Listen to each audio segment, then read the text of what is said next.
Estamos chegando. Sábado.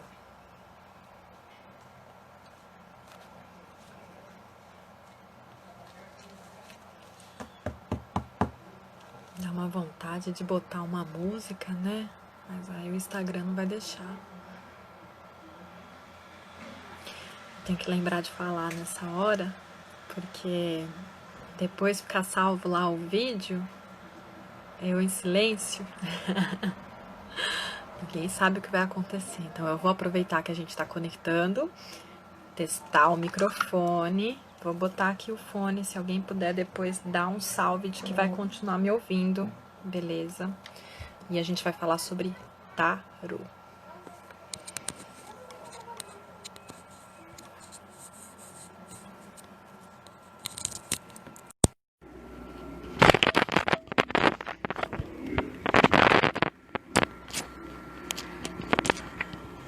Alô, alô? Pode entrar, Má. Só que depois fecha a porta, tá? Alô? Me diz se vocês me escutam, por favor. Alguém me dá um salve se tá me escutando?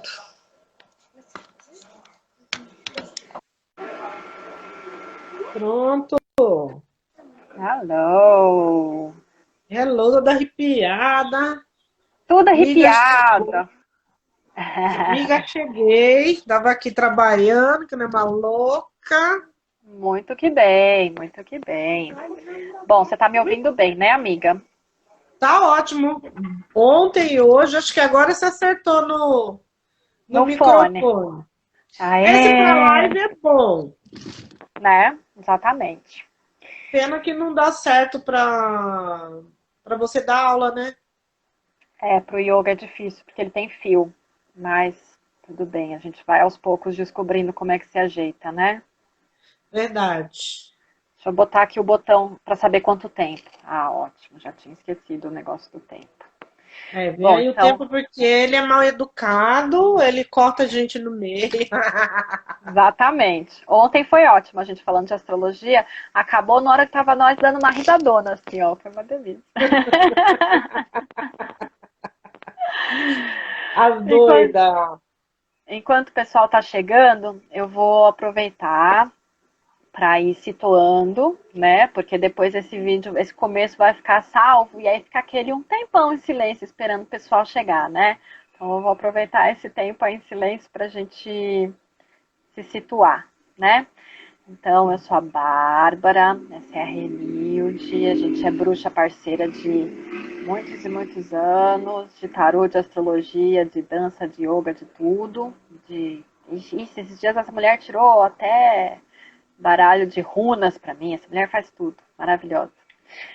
De E viagem também, né? Nós já foi para São de Tomé. viagem, de retiro, de tamborzada, até festa de criança eu já fiz com ela. Ó, Já.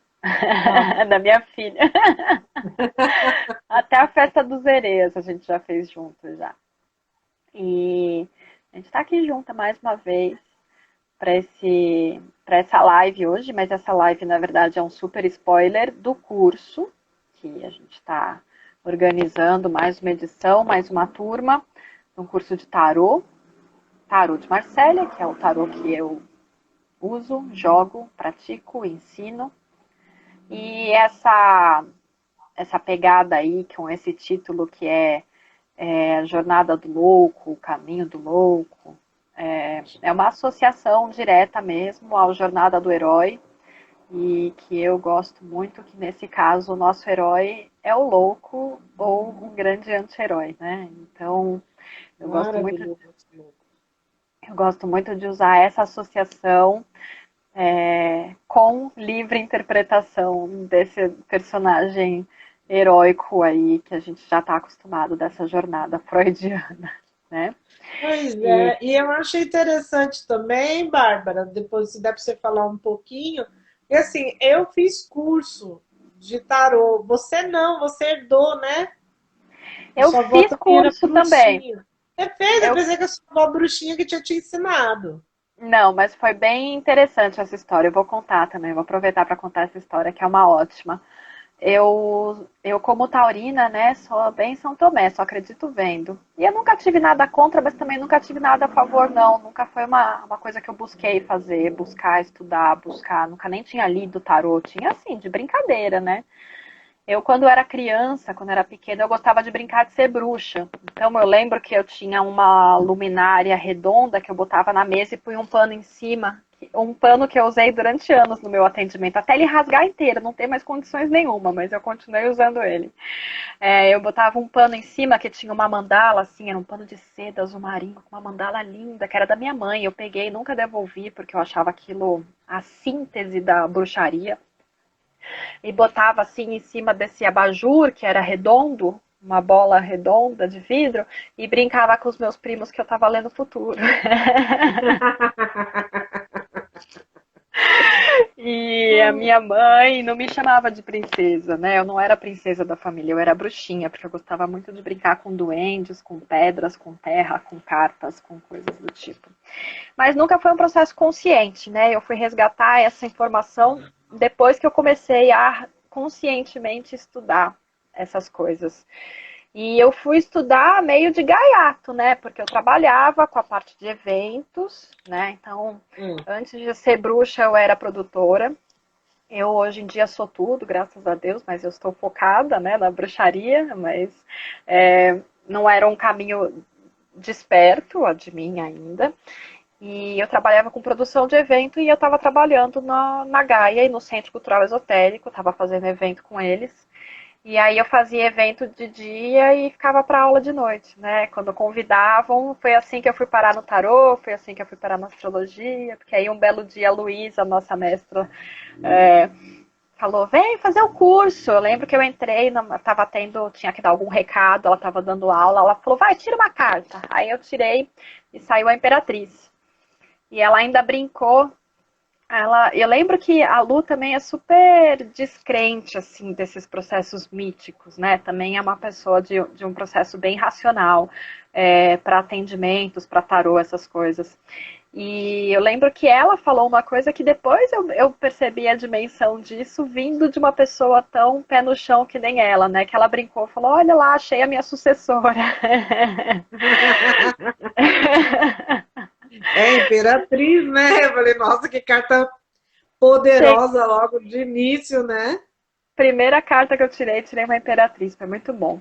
E aí isso gerou um convite, que foi ela falando, vem, então já que você está aqui nos meus dias de aula, você não quer fazer o curso? E eu nem sabia direito do que se tratava esse negócio. Falei, tá bom, vamos fazer. E aí pronto, né? Boom! Where is my mind, né? O famoso expansão de consciência, né, gente? É maravilhoso quando a gente se depara com algum tipo de conhecimento e deixa a mente expandir. E aí eu fui descobrindo contextos na família, né? Mas sempre foi uma coisa meio esquecida, digamos assim. Pulou uma geração, então a geração toda antes de mim não joga, não jogava, não tinha contato, não dava muita bola, ninguém falava sobre isso. E aí quando eu virei taróloga, começaram a pipocar algumas histórias de ai, a sua tia-avó tirava carta, o seu não sei o que lá lia a mão, não sei quem, de não sei o que lá, fazia não sei o que. Aí você começa, né, a resgatar a ancestralidade. E aí eu herdei o tarô, que eu uso até hoje, é o tarô da minha avó, que ela não jogava. Eu gosto mais ainda dessa história por isso. Porque, na verdade, a minha avó era vendedora de enciclopédia, de porta em porta.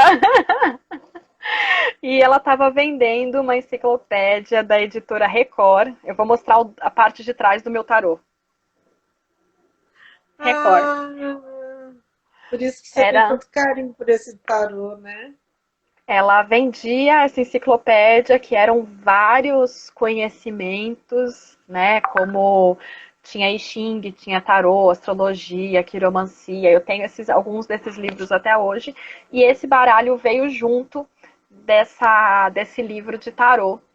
E não adianta, eu já ganhei, já comprei um monte de baralho, mas o que eu jogo toda vez é esse aí, com origem da minha avó.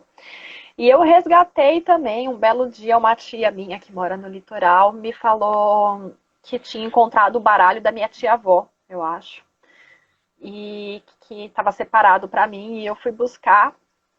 E esse baralho, a minha tia fumava, e a caixinha dele é de plástico, e tem o barca do cigarro, onde ela enfiava o cigarro. Até agora o bichinho cheira cigarro, é amarelo, onde, enfim, história, né?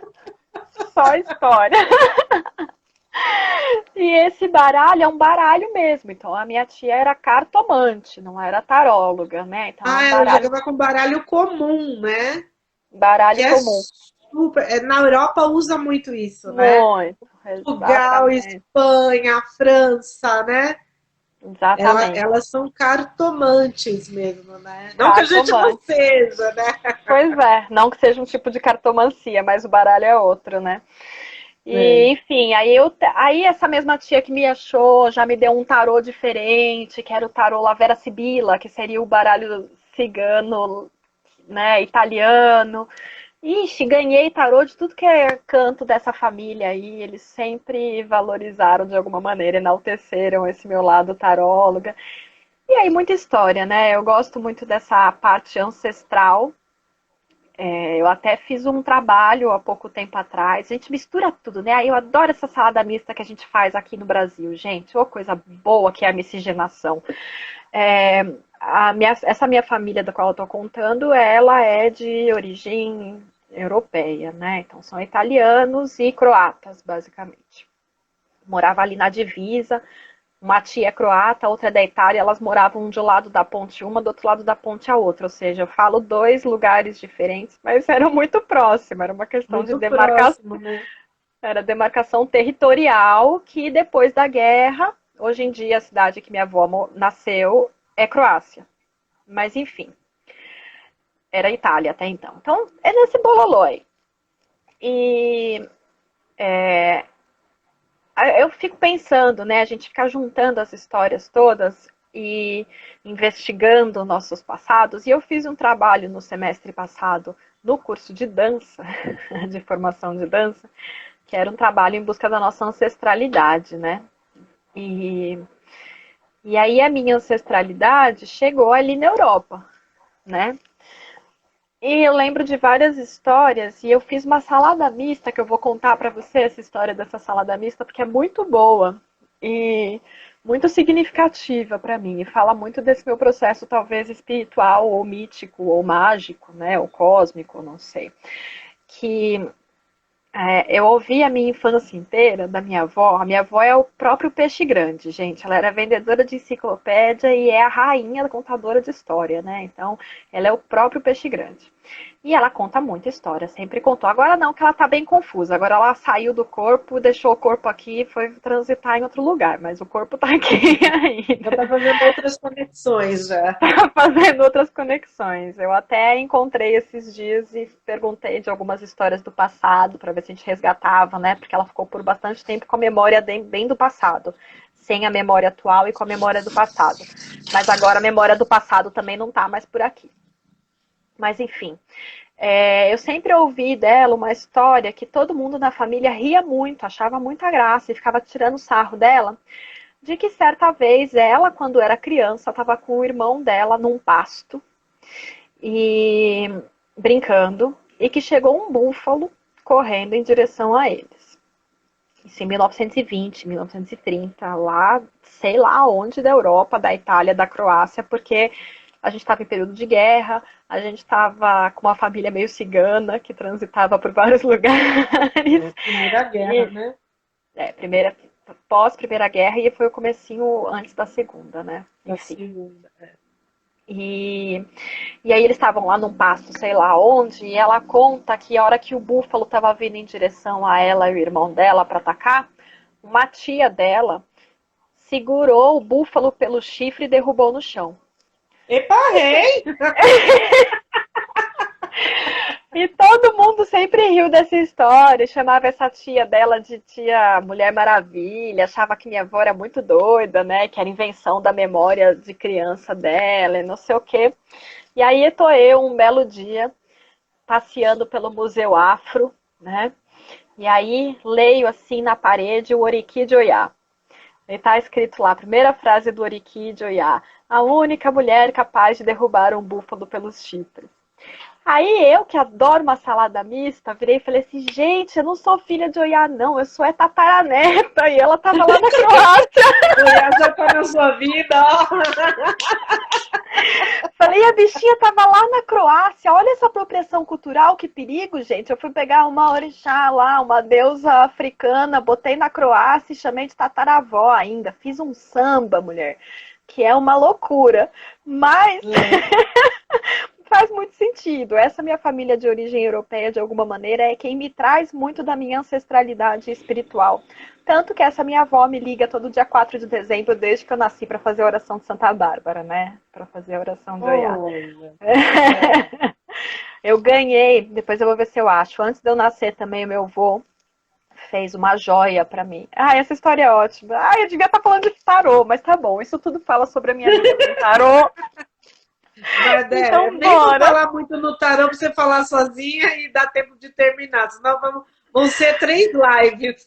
3. Não, vai dar certo. Vou acabar com essa história pra gente entrar na história do tarô, porque aí é bom que quem vai assistir isso já vai saber quem sou eu na parada, né?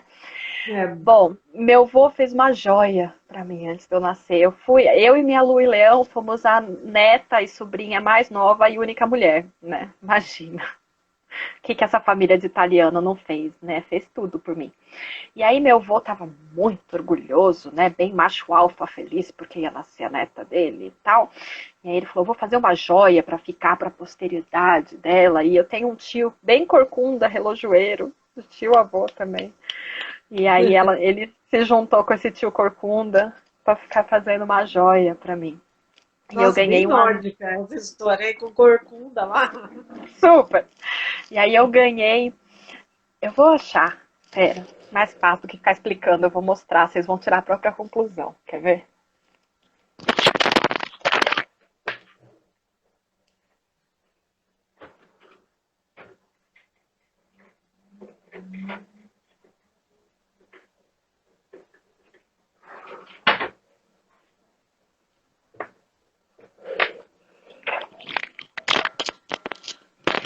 E aí, gente, eu ganhei esse broche aqui, ó.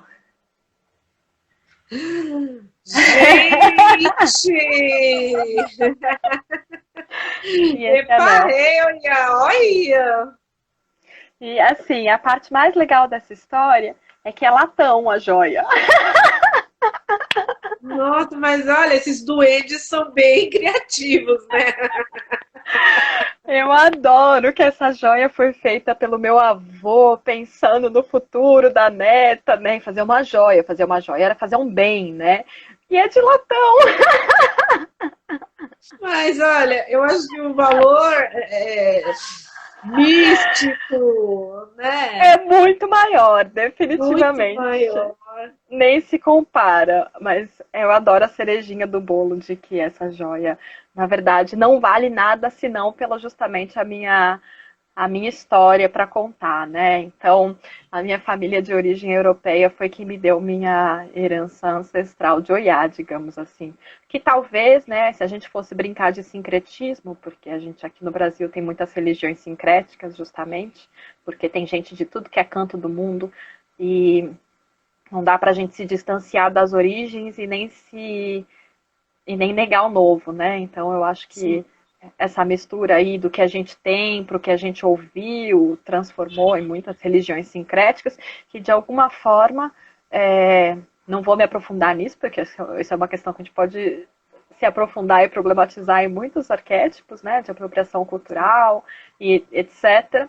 Mas eu consigo enxergar uma certa possibilidade de reconhecer símbolos em diversas culturas e diversas filosofias. Mãe. Oi, amor. Cadê o quê? A geleca que a tia Não trouxe. sei, amor, tem que perguntar pra ela. E aí a geleca, ela quer uma geleca. E aí essa minha filha chama Maria, igual a tia-avó que virou o búfalo pelo chifre. E essa daí é uma Iemanjá, ou doia. Ô, peixinha sereia de tudo. Bom, Então, deixa eu bora te falar falar de uma tarô? coisa. É que eu Fala. acredito que você saiba também. Tô querendo montar o meu curso de tarot terapêutico, né? E eu quero fazer em cima da jornada do herói, né? Que E aí delícia. eu tava lendo algumas coisas, que eu tenho um monte de guardado a respeito disso, né? E aí eu peguei uma coisa que eu vou fazer um curso de floral nesse sentido, que essa jornada do louco, jornada do herói, marca os nossos setênios. Você sabia disso? Eu já ouvi alguma coisa a respeito, é real. É massa, né? É, depois eu parei para pensar, falei, não é mesmo? Não dá 21 depois, porque ele é ele, né, bem?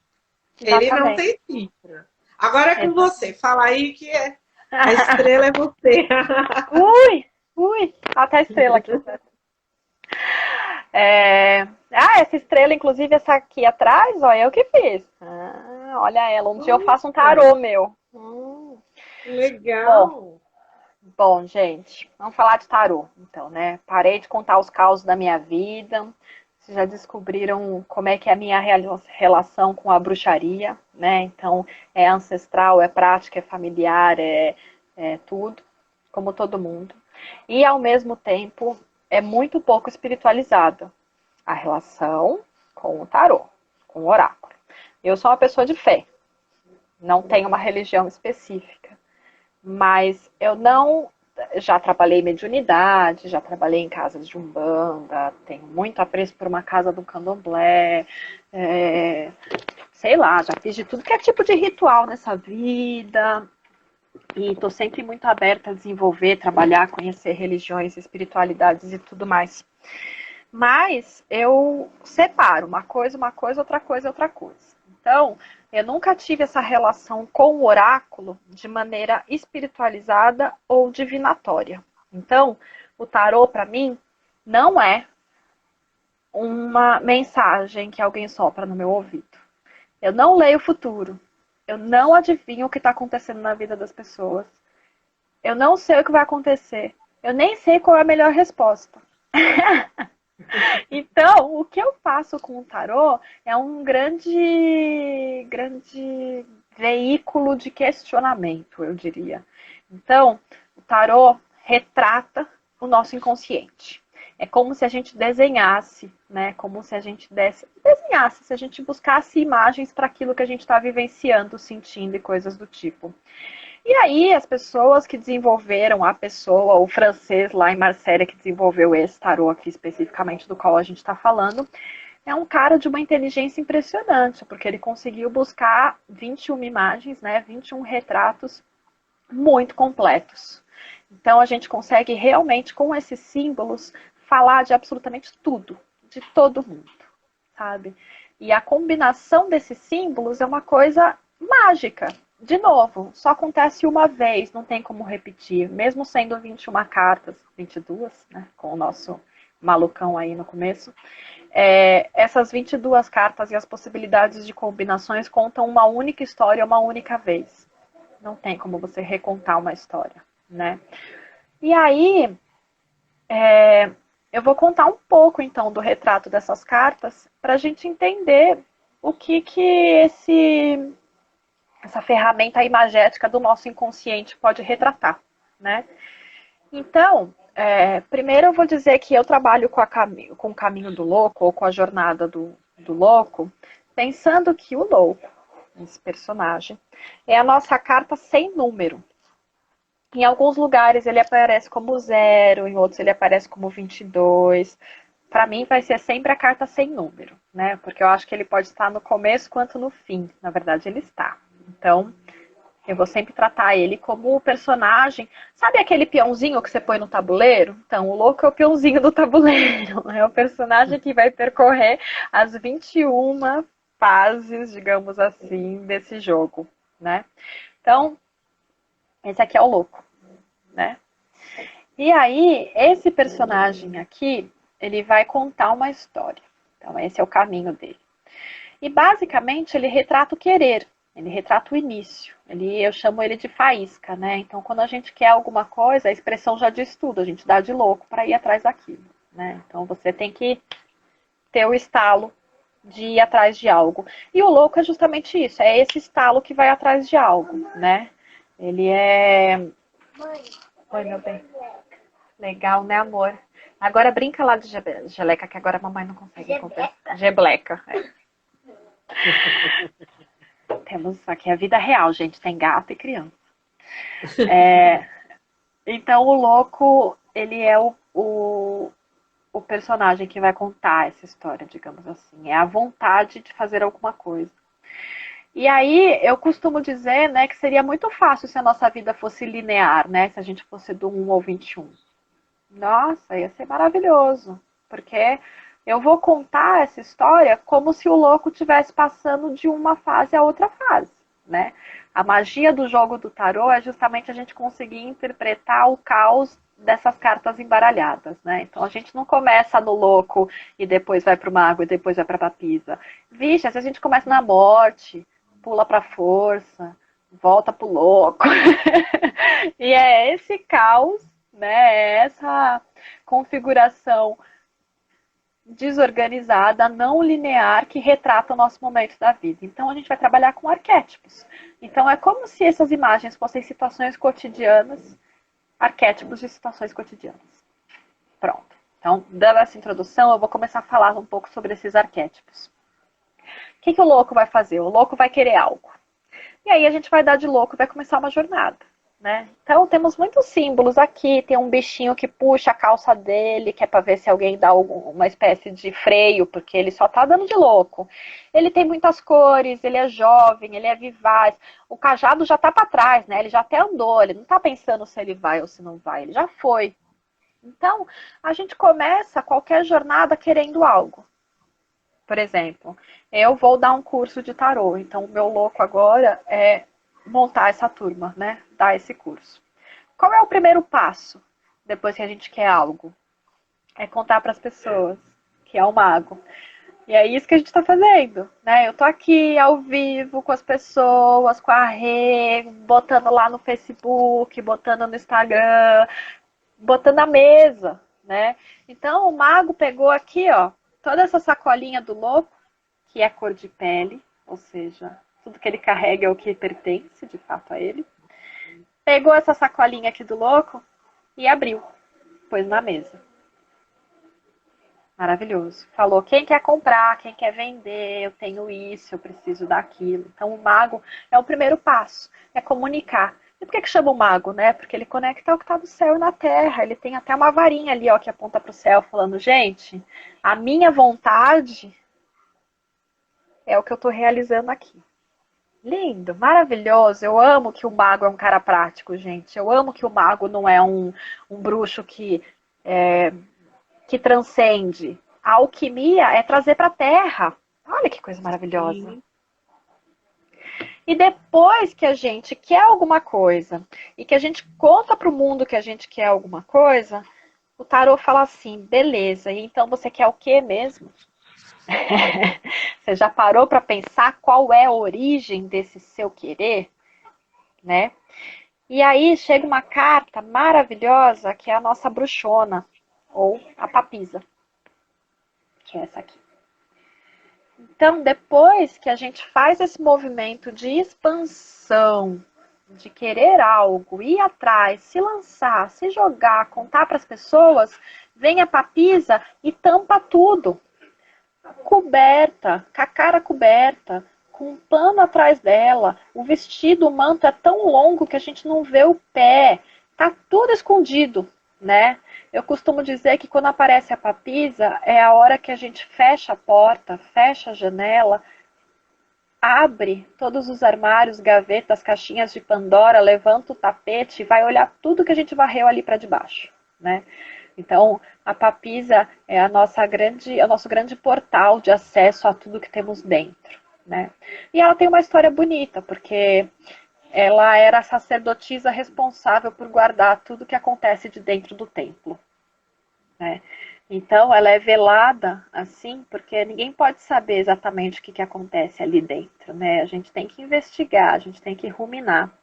E é isso, esse auto-investigar, esse auto-aprofundar, que dá para ela esse conhecimento, que é esse livro maravilhoso com Yin e Yang na capa, né? O livro do equilíbrio, o conhecimento, a sabedoria do equilíbrio, e as chaves que abrem e fecham as portas que a gente precisa.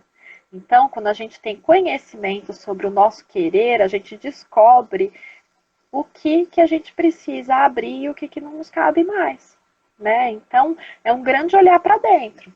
Depois que você deu de louco e só se lançou, vem o universo e fala, mas você está se lançando para onde? O que é que você está querendo construir? Da onde vem essa vontade, né? E aí, depois que a gente olha para dentro e entende sobre essa vontade, a gente planeja, que é a maravilhosa da Imperatriz, né? E aí o planejar da Imperatriz é o gestar, né? Por isso que a gente vê algumas cartas de tarô que tem uma imperatriz grávida, ou uma imperatriz amamentando, ou uma imperatriz no meio de uma colheita, porque ela está falando sobre justamente a gente preparar aquilo, né? A gente dar o amor, gestar, produzir, fazer crescer, plantar, né? Investir na terra, na fertilidade da terra, né? Então a Imperatriz vai falar de fertilidade, óbvio, mas ela vai falar de como a gente organiza esse querer todo do louco para se transformar em algo concreto. Eu não vou ficar dando muitas notícias, porque senão a gente não vai chegar no final, mas alguns símbolos que eu gosto muito de chamar a atenção, eu vou puxando para cá. Por exemplo, o fato de que a Imperatriz tem asas e pisa na lua, né? Então, ela tem asas porque toda mulher é mágica. E toda essa ancestralidade é uma coisa que a gente não perde, que a gente transforma de maneira em encanto, desde um pensamento cultural e histórico como a alquimia da cozinha, como o fato de parir e menstruar, como o fato dela pisar na lua, né? E aí eu tô falando pisar na lua não como quem redime, né? Não como quem sobe em cima da lua, mas como quem tem a lua sob os pés, né? Como quem tem a energia lunar ou lunática na base. E aí, o que isso quer dizer, né? Sempre que a gente fala de lua ou de água no tarô, a gente fala de sentimento. Então, qualquer coisa que a Imperatriz vai realizar, ela vai realizar com o amor na base. Lindo, maravilhoso, gente. E aí ela vai planejar e gestar para quê? Para chegar ao Imperador e botar a ordem. Número 4, a realização material. É para fazer, né? O Imperador foi lá, sentou no trono e construiu. A gente já deu de louco, descobriu que tem uma vontade, já contou para o mundo essa vontade, já entendeu a origem dessa vontade, já planejou o que a gente vai fazer com ela e agora a gente realiza. E aí é muito louco, porque para o tarô, eu vou falar uma coisa que vai mudar a vida de quem quiser prestar atenção nisso agora, gente. Para o tarô, a gente só precisa de 5 passos para chegar na realização material. A gente sofre a vida inteira tentando pagar as contas, né? Pois é. Para o tarô, a gente só precisa desses 5 primeiros passos. Você tem que ter uma vontade, você tem que trabalhar coletivamente, né? Comunicar sobre essa vontade e essas necessidades. Você tem que ter fundamento nessa vontade, você tem que planejar e você faz. Pronto. Então, para o tarô, a gente precisa de 5 passos para chegar na realização material. E aí, o que é mais interessante é que agora é que são elas, gente. Nossa, se a gente acha difícil dar conta da matéria, tem mais 16 cartas. Com tudo que é extrafísico. Né? Então, depois que a gente... E olha que tem coisa, né? Então, depois que a gente realiza a nossa vida material com o número 4, que é o Imperador, vem o Papa, que é o contato com o divino, né? Já alcançamos a matéria? Vamos transcender a matéria. Vamos falar de fé, vamos falar de bênção, vamos falar de proteção espiritual, vamos falar de união, vamos falar de união sagrada, do casamento. Opa, aqui. Gente, tarô de Marsella, da França e cristão, tá? Então, a origem espiritual aqui é um papa, tá? É É isso. somente os modernos e os pós-modernos que vão trazer, né, outras Outra, imagens, né? exatamente, mas o tarô de Marsella é o Papa, não tem como. É E assim, tradicional, né? eu acho que a gente pode se repensar, reconfigurar essa estrutura com o tarô. Ele nos dá essa possibilidade, porque a gente está falando de arquétipo, né? Mas também não vou me demorar em problematizando a nossa relação de sociedade cristã e católica aqui. Eu vou pegar o cerne da brincadeira que é falar do tarô.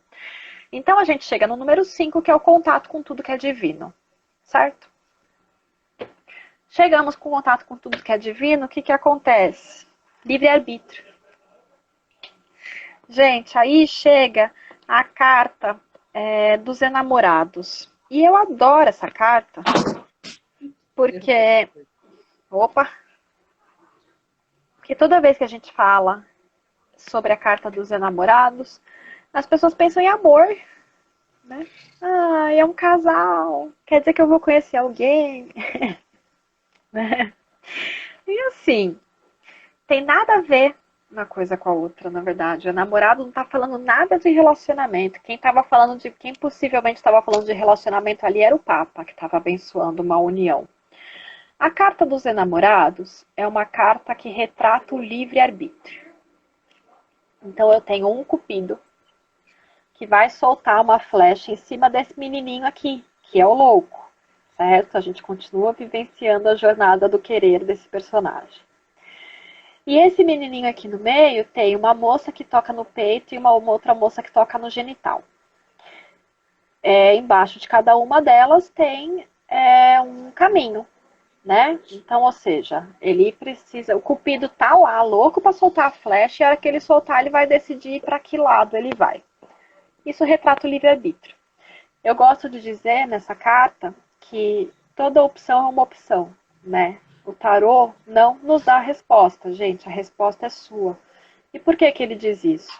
Primeiro porque as duas mocinhas estão exatamente na mesma altura. Não tem alguém que está mais em evidência, ou mais para frente, ou mais para trás, ou um caminho que é mais reto e um caminho que é mais tortuoso. Não tem.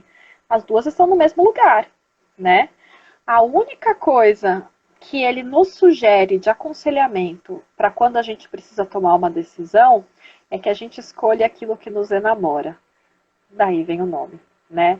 Então não adianta você tomar uma decisão, fazer uma escolha, se essa escolha não faz sentido com o seu querer. E aí eu vou lembrar que o que nos faz vivenciar, viver essa jornada do herói é o querer, né? Então, é isso. Vamos contextualizar numa vida prática. Quando a gente precisa decidir, sei lá, se vai ou se racha qualquer coisa. A nossa tendência automática é pensar, mas isso aqui eu consigo, isso aqui eu posso, isso aqui é mais confortável, isso aqui é garantido, isso aqui não é, e blá blá blá, né? E o tarô, quando ele coloca a opção da razão e da emoção no mesmo lugar, né, da paixão e da razão no mesmo lugar, ele nos diz que não adianta você tomar uma decisão que seja só prudente se ela não faz sentido com a tua vontade, se isso não te namora. Porque vai chegar uma hora, que vai ser a penúltima carta, a carta de número 20, que é a carta do julgamento. Olha como elas são iguais, gente, né? Bem, Em que como chama o querubim aqui, o anjinho aqui, o cupido. Cupido. O Cupido evoluiu, entendeu? Já tô tocando as cornetas do divino aqui, ó. Já é um anjo maduro. O louco não é mais um jovem que precisa escolher um caminho. Ele já tá no túmulo, já viveu tudo. E aí o arcanjo vai tocar a corneta do divino e falar: louco, você chegou onde você queria? E aí o louco vai dizer: sim, não sei, tô perdido, tô no caminho, não era isso, e não sei o quê. E aí, se isso faz sentido, se a sua resposta é sim, eu cheguei onde eu queria, você vai chegar no mundo, seu ciclo vai acabar e só vai te restar pegar o louco e começar de novo. Se a sua resposta for não, não deu, não foi isso que eu queria, estou em outro lugar, estou perdido, você não vai chegar no mundo, você não vai completar a sua missão e você vai pegar o louco e começar de novo. Ou seja, é tudo cíclico. A completude é quase desnecessária para o tarô. É mais importante os 20 estágios que você vivenciou do que o 21, que é o último dele. E tudo baseado no seu querer. Então, essa carta aqui do livre-arbítrio, que é uma carta que gera confusão pra caramba, que todo mundo pensa em amor e tá falando de escolha, é uma das cartas que, pra mim, é a mais importante do baralho inteiro. Porque se você não escolhe aquilo que te enamora, não tem como você colher uvas doces, você vai colher abacaxi. E aí, quando a gente se encontra com o livre-arbítrio e o Cupido soltou a flecha, a gente vai ter que pegar o carro e bancar essa decisão, né? Então, a hora que você decidiu se você quer ir por um caminho que seja mais tentador ou que faça mais sentido com o seu querer, mesmo que não seja o mais racional, ou se você descobriu que o que você quer é um pouco de tranquilidade e segurança e que o caminho racional é o que faz mais sentido do que dar de louco e começar coisas muito malucas, você vai pegar o seu carro e você vai dirigir em direção àquilo que você se lançou. Simples assim. Pega o carro e vai. Tá vendo como ia ser bonita essa história se fosse linear, gente? Ia ser tão mais fácil. Como a gente complica a nossa vida, né? E aí, quando a gente chega lá onde a gente queria, vem a carta da justiça. E a carta da justiça, puxa, eu quero pegar... Peraí que eu vou pegar uma outra carta. Vou pegar outro baralho maravilhoso que tem uma carta da justiça que é fenomenal.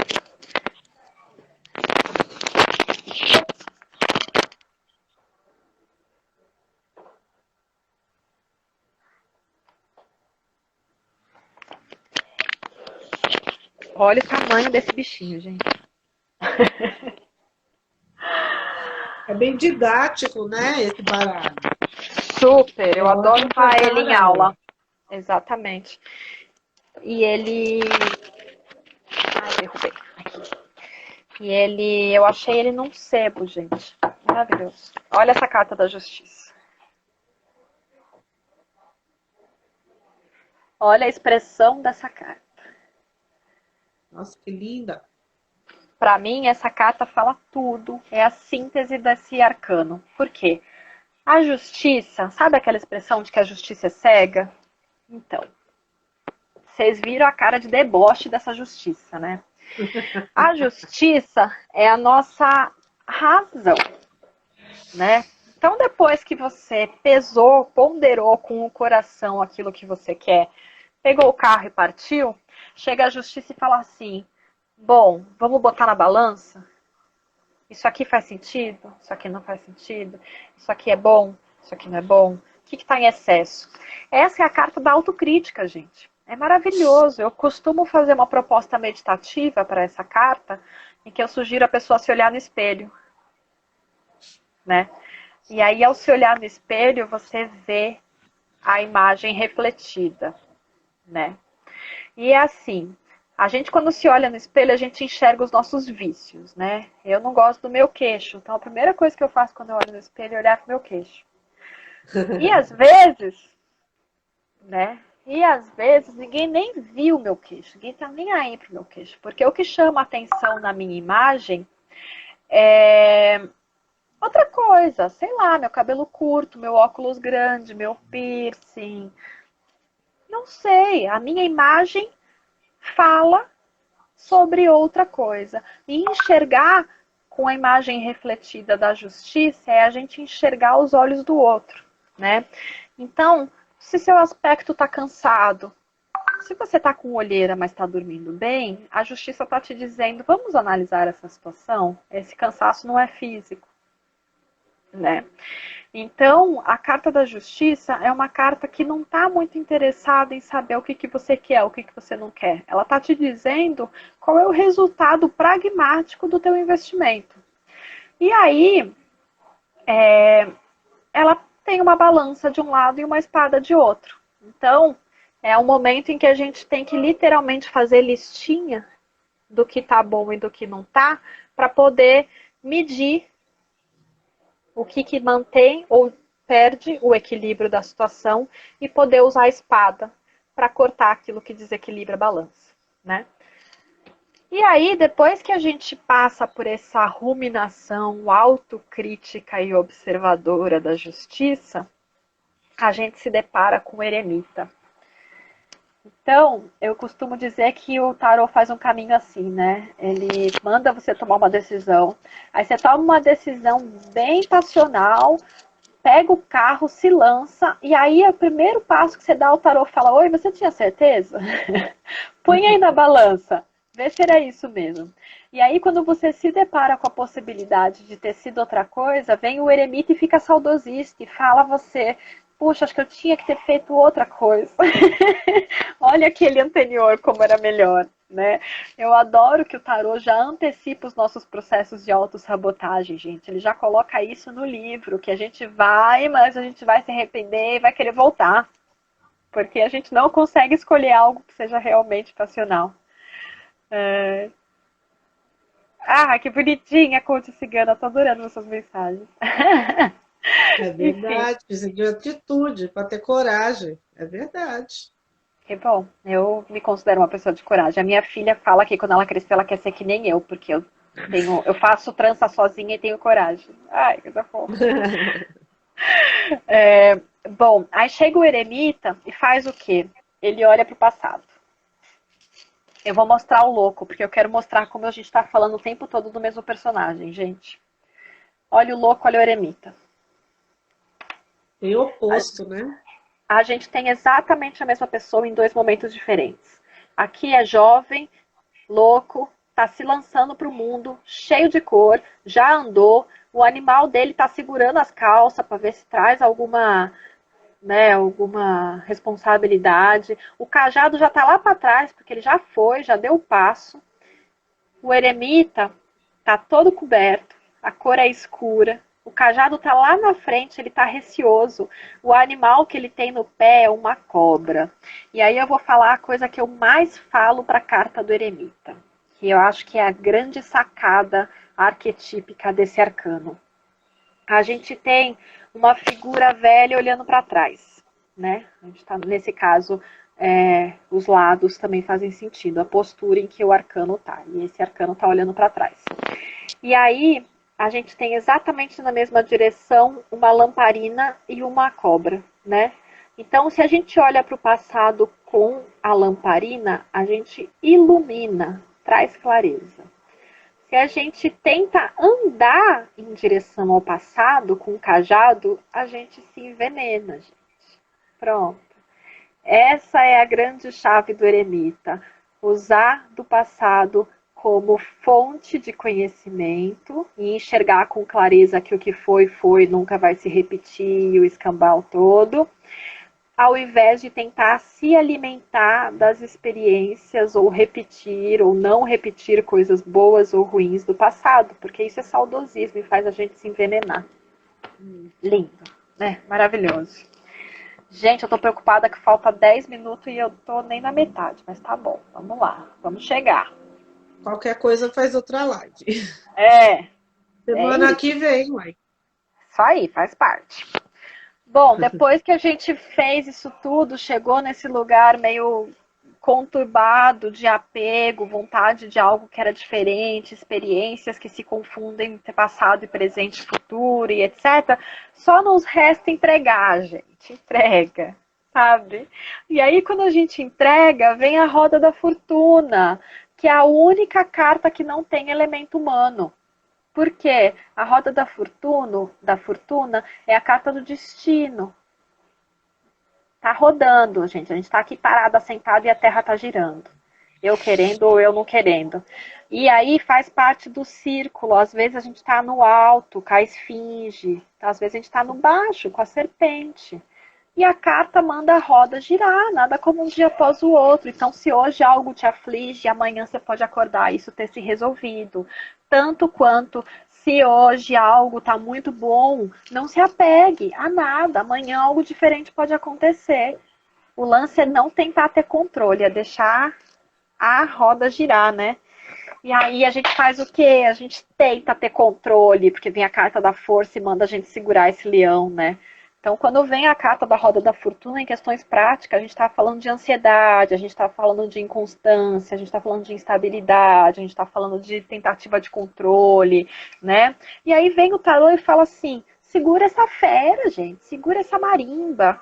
E olha que lindo, olha que expressão serena, né? E ela chama a força porque o autocontrole de dentro da gente, né, domar as nossas próprias feras ou os nossos próprios instintos, são a síntese de você ter força, né? É muito mais difícil a gente domar o nosso instinto do que a gente domar, sei lá, ter controle sobre algo externo. E aí, só que tem um limite bem sutil entre autocontrole e enclausuramento. Que vem a carta do dependurado, que é quando a gente segura tantas coisas que a gente se amarra, se prende, tá de ponta cabeça. E aí a gente não vê direito uma perspectiva, né? Porque você tá amarrado de ponta cabeça, pode gritar, pode balançar, pode morder a corda, o máximo que acontece é cair coisa dos bolsos, desperdício de energia. E aí os yogis já dão a letra, né, gente? Vira de ponta cabeça. Pra quê? Nova visão, família. Pra gente enxergar o que tem quando a gente olha as coisas para como elas estão e não como eu gostaria que elas estivessem. Na hora que eu olho as coisas de ponta cabeça, eu vejo o quê? E aí, o que a gente faz para sair de ponta cabeça? Corta a corda, gente. Mata. Rompe. Quebra, né? A gente tem duas cartas de ruptura no tarô, que é a morte e a torre. A morte é uma ruptura voluntária. Então, o louco é essa caveirinha que carrega uma foice e corta a cabeça de um rei. Não é porque é voluntária que é fácil, né? Destronar um rei nunca é fácil. Se fosse fácil, não ia ser um rei, né? Não ia ter coroa, não ia ter um lugar de destaque. Mas quando a gente consegue entender que esse rei não reina mais, não governa mais, a gente tem que tirar ele do lugar para esse trono ganhar espaço para outra pessoa governar.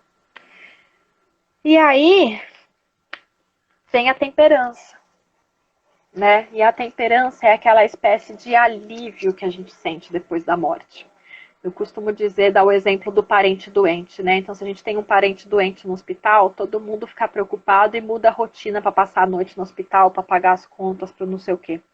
Se esse parente chega a falecer, fica todo mundo triste, obviamente, ao mesmo tempo que quase automaticamente a gente começa a reproduzir a frase do o pior já passou, pelo menos descansou, e por aí vai, né? A morte pode ser mudança sem rompimento? Acho difícil, coach cigana. O retrato da morte é um retrato de ruptura, né? Você tem que romper com algo para que haja uma mudança. Mas tudo depende da combinação das cartas e etc. Eu gosto de dizer que o tarô está conectado ao inconsciente, não ao plano físico. Então, uma mudança de pensamento já é uma mudança. Entende? Sim. Então, a morte pode ser uma mudança da sua maneira de enxergar as coisas. E isso já é uma ruptura, de alguma maneira. Bom, aí o parente morreu, a gente começa a ficar mais ou menos aliviado porque ele parou de sofrer. Ao mesmo tempo que a gente começa a recuperar a nossa rotina, a nossa vida, voltar para casa. E essa é a carta da temperança. Quando a gente começa a buscar um equilíbrio, um alívio depois de ter passado por um sufoco, né? Por uma mudança. E aí vem o tarô de novo com o diabo e fala, mas você mudou mesmo? Você conseguiu mesmo se desprender daquele rabo preso lá na carta atrás do dependurado? E aí a gente tem o símbolo de uma figura super enigmática em cima de um pedestal.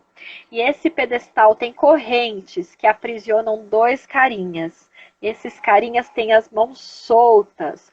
O diabo está solto e o braço dos carinhas estão soltos. Então o que os amarra não é físico.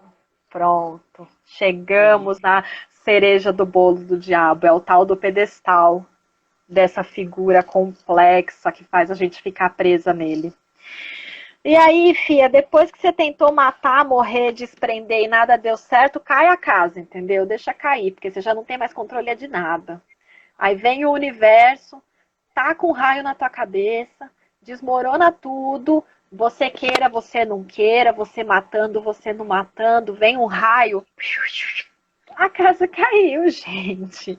E a torre, em alguns tarôs, como no caso no meu, chama a casa de Deus. Ou seja, a obra da ruptura é do destino, de qualquer maneira. E depois que a casa cai, a gente faz o quê, gente? A gente ajoelha, reza e se abre, né? Tem a carta da estrela, que é uma carta de receptividade, é uma mulher nua e ajoelhada. E no topo da cabeça dela brilha uma estrela, que está dizendo que, olha, aquilo que você busca, louco, aquilo que te fez começar a jornada, ainda está ali em cima, brilhando no seu céu. E para você ter acesso a isso, você tem que se despir, no mais amplo conceito de se despir, que a gente pode colocar aí. E junto com essa estrela vem a lua, né? Porque a gente tem que ter chance de ficar triste. Olha aqui as torres no fundo, trazendo a memória, porque a lua fala de memória, de afeto, de carinho. Olha esse útero, né?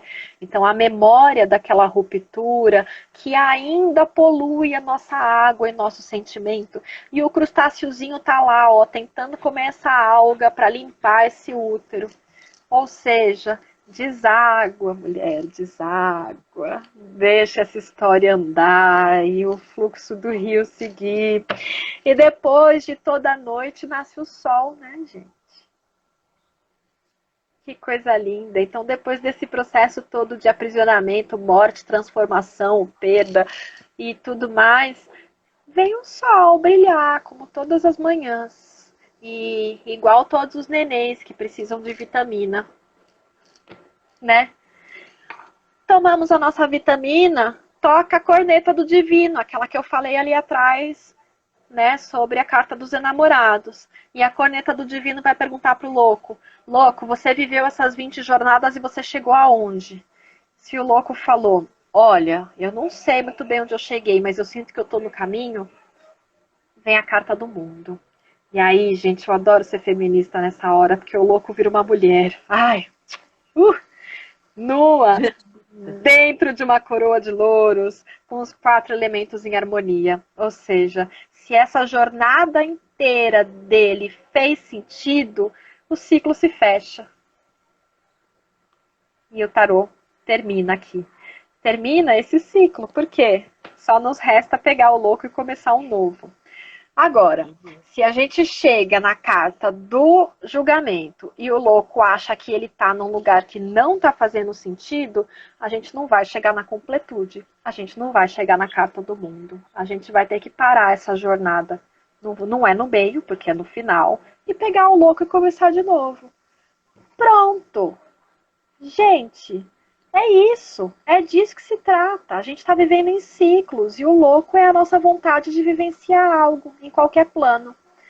No baralho cigano, a melhor carta é a Sol, no tarô é o mundo, né? Eu não sei te dizer se é melhor, não. A carta, eu particularmente, talvez seja mais suspeita porque eu gosto mais do Sol, porque o Sol é por si só o brilho, né? A carta do mundo é uma carta de harmonia. Então, para a carta do mundo chegar na completude, você precisa observar qual dos elementos não está em harmonia. O sol brilha por si só, igual o neném que toma solzinho de manhã e a velhinha que toma solzinho no final da tarde para ficar saudável, né? Então, eu diria que se fosse uma questão responsiva, a melhor seria o sol. Talvez. Mas não sei te dizer. Isso talvez seja uma opinião muito mais pessoal do que um arquétipo, um consenso comum, né? Vai muito de tarólogo para tarólogo. Não sei te dizer. As duas são boas, de qualquer maneira. São bem positivas. Bom, é isso. A gente já consegui correr para falar das 22 cartas. Falta quantos minutos? 1 minuto. Justamente. Então, eu vou aproveitar esse 1 minuto para agradecer quem está aqui. Eu vou deixar esse vídeo salvo para quem quiser ver depois e blá blá blá, aquela história toda. E para avisar que vai rolar o curso de tarô. Se quiser, depois manda DM, marca, chama, que a gente se fala, dá mais detalhes sobre isso. Tem um evento no Facebook com todas as informações de data, de tudo, para você ver, né? Conteúdo, data e blá blá blá.